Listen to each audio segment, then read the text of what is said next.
மத்திய அரசு ஒன்று இருக்கிறது என்ற பயம் திமுகவுக்கு இல்லை. ஏன் பார்ப்போம். வணக்கம் அனைவருக்கும். மத்திய அரசு ஒன்று இருக்கிறதா என்று தெரியவில்லை. மத்திய அரசை கண்டு திமுக கொஞ்சம் கூட பயம் இல்லை. இதற்கு என்ன காரணம்? மக்களே சிந்தியுங்கள். தமிழ்நாட்டில் நடக்கும் ஒரு மோசமான ஆட்சியை மத்தியில் உள்ள அரசு, பாஜக அரசு, பிரதமர் மோடி, உள்துறை அமைச்சர் அமித்ஷா அவர்கள் வேடிக்கை பார்க்கிறார்கள். ஏன் வேடிக்கை பார்க்கிறீர்கள்? இது ஒரு பக்கம் இருக்க,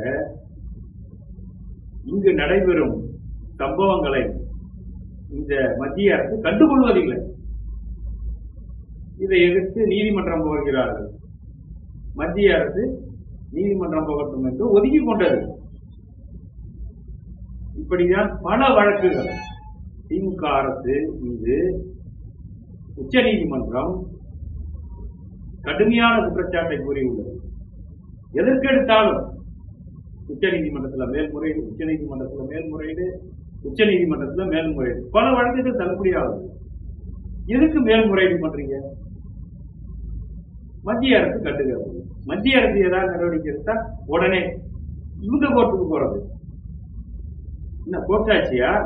அப்ப எதுக்கு தேர்தல்? முதலமைச்சர், இந்த அமைச்சர், அந்த அமைச்சர் தேவையில்லையே. கோர்ட்டு ஆட்சி செய்யணுமே, விட்டுடுங்க. இது ஒரு பக்கம் இருக்க, பல வகையில திமுக அரசை தூக்கி பிடிப்பது யார் தெரியுமா? இந்த 3 பேர் தான். யார் என்றால் பிரதமர் மோடி, ஆந்திரா முதல்வர் சந்திரபாபு நாயுடு, ஸ்டாலின், இவர்கள் கூட்டணி தூக்கி பிடிக்கிறது திமுக அரசு. தமிழ்நாட்டில் பிஜேபி வளராம போறது காரணமே இதுதான். இன்னமும் வளராது. பிஜேபியை தமிழ்நாட்டில் விடக்கூடாது என்பதுதான் எங்கள் வாதம். அதிமுக அப்படிதான். இந்த திமுக அதிமுக கட்சியை மத்தியில் உள்ள பாஜக அடிமை பண்ணி வச்சிருக்கிறது. இவர்களிடம் இருந்து இவர்கள் விடுதலை வாங்க வேண்டும். மக்களை புரிந்து கொள்ளுங்கள். இதுதான் நிலைமை. சந்திரபாபு நாயுடு அவர்களே, நீங்கள் உங்கள் மாநிலத்தை பாருங்கள், எங்கள் மாநிலத்தை பார்க்க வேண்டாம். நீங்கள் திமுக அரசை தூக்கி பிடித்து மோடி அவர்களிடம் சென்று சமரசம் பேச வேண்டாம் என்று கேட்டுக்கொள்கிறேன். நன்றி, வணக்கம்.